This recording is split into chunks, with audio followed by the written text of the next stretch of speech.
20,000 people showed up to watch a rookie who had never played a single professional game. Not a superstar with rings. Not a former MVP. A 22-year-old who had just walked off a college court for the last time. Within one season, she had shattered attendance records that stood for over 2 decades, forced the league to move games into bigger arenas, and pulled in more national television eyeballs than the WNBA had seen since before some of her teammates were born. And somehow, in the middle of all that success, she became the most hit, shoved, and elbowed player in the league, with almost nobody blowing a whistle. This is the real story of Caitlin Clark's collision with the WNBA, and it's stranger, messier, and more revealing than any rumor mill could invent. Because here's the part almost nobody talks about. The same league that owes its biggest financial year in over 20 years to one player has spent 2 seasons unable to answer a simple question. How much contact is too much? Members of the United States Congress have now written directly to the league commissioner demanding answers. Hall of Famers are publicly split on whether hits that look brutal to new fans are just welcome to the league. And Clark herself has spent almost as much time in trainers' rooms as she has on the court. Stick around because by the end of this you'll understand why one rookie season didn't just change a scoreboard, it exposed a fault line running through the entire sport. And if you want more deep dives like this into the stories behind the biggest names in sports, hit subscribe now because we're just getting started. The kid who wasn't supposed to change anything. Every league has hype. Every draft class gets called generational by somebody.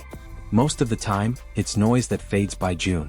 Caitlin Clark's case was different, and the numbers proved it before she'd played a single professional minute.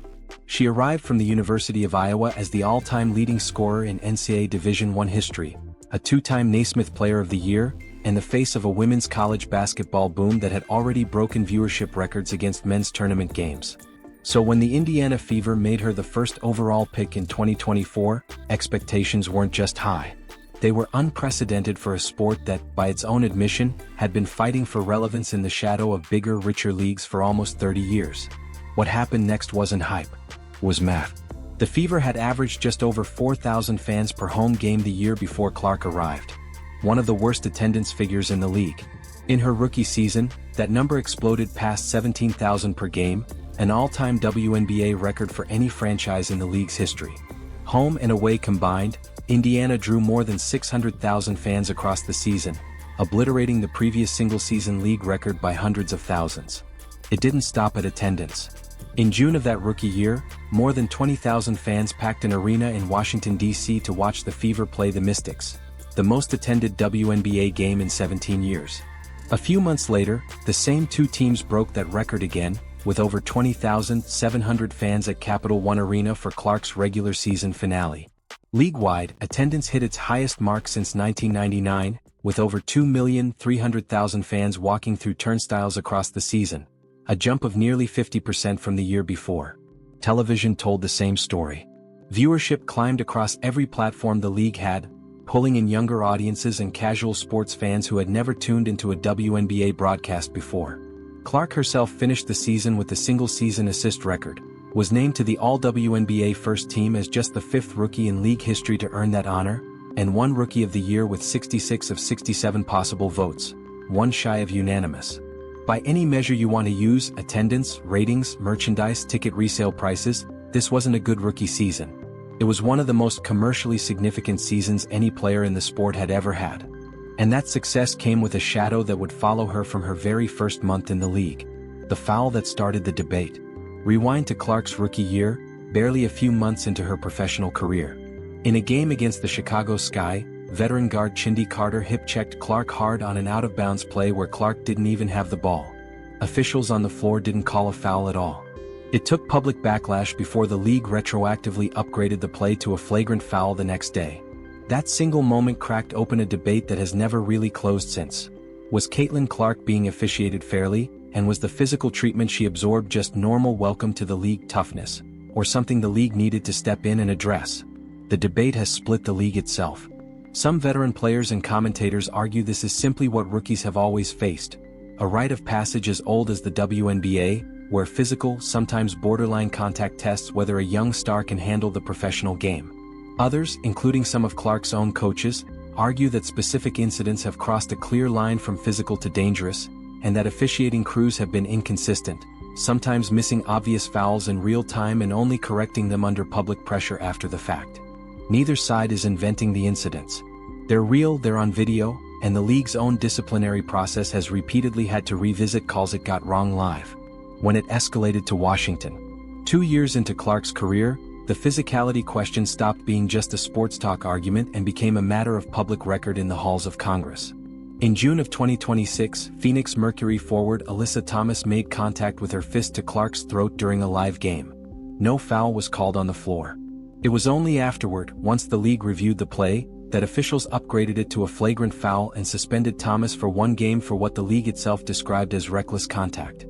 Thomas has said publicly that she believes the contact was a complete accident, and that she received death threats in the aftermath, threats that Clark and her head coach, Stephanie White, both condemned. That part matters because it shows the danger of a debate this heated. Even players who are genuinely trying to defend the physical nature of the game can end up targets of online abuse that has nothing to do with basketball and everything to do with a toxic corner of sports fandom. But the incident didn't stay contained to basketball media. 2 weeks later, 11 members of the House Republican Study Committee sent a formal letter to WNBA Commissioner Kathy Engelbert. Their argument was direct. With millions of new casual fans now watching Clark specifically, the league had an obligation to ensure the physical play crossing into her games wasn't being under-officiated. The letter specifically pointed to a pattern, not a single incident, listing hip checks and eye poke and contact to the throat as examples of what they called repeated acts of physical hostility rather than simple aggressive competition. The league, for its part, did not issue an immediate public response to the letter. But the fact that a professional basketball league's officiating standards had become a subject serious enough for federal lawmakers to weigh in on tells you how far this story had traveled from the court. The locker room divide.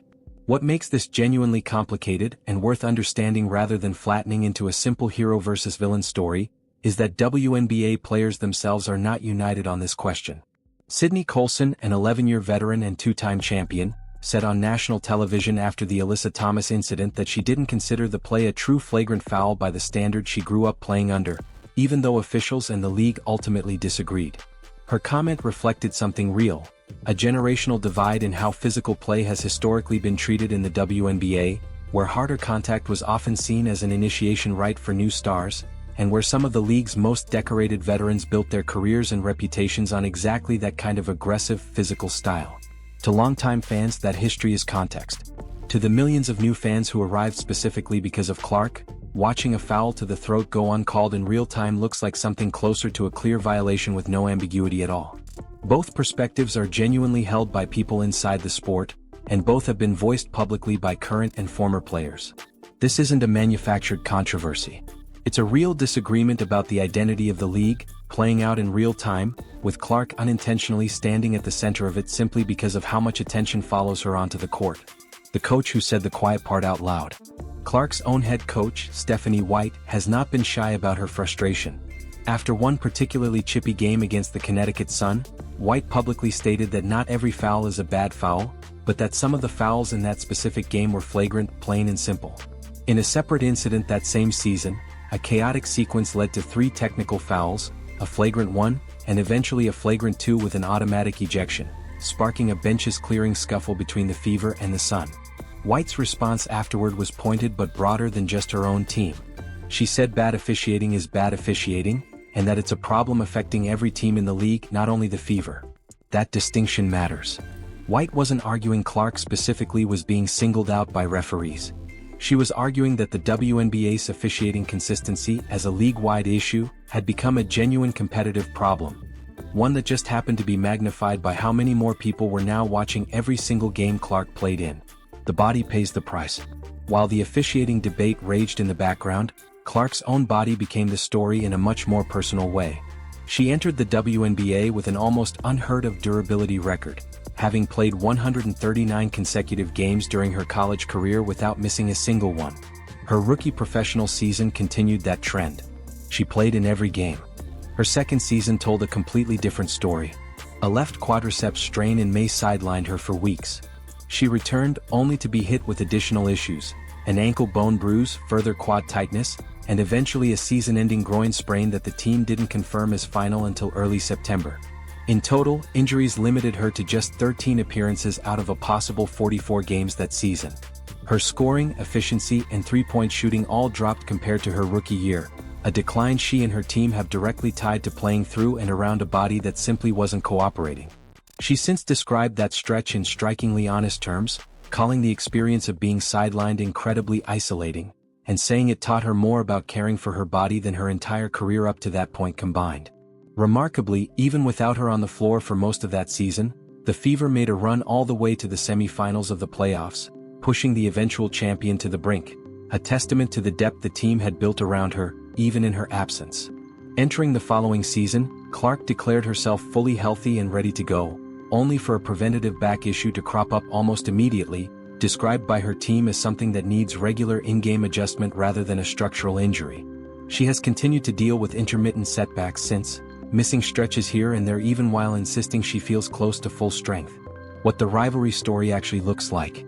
No conversation about this era of the WNBA is complete without addressing the way the league and its broadcast partners packaged Clark's rise alongside fellow 2024 draftee Angel Reese, positioning the two as a marquee rivalry reminiscent of legendary duels in other sports.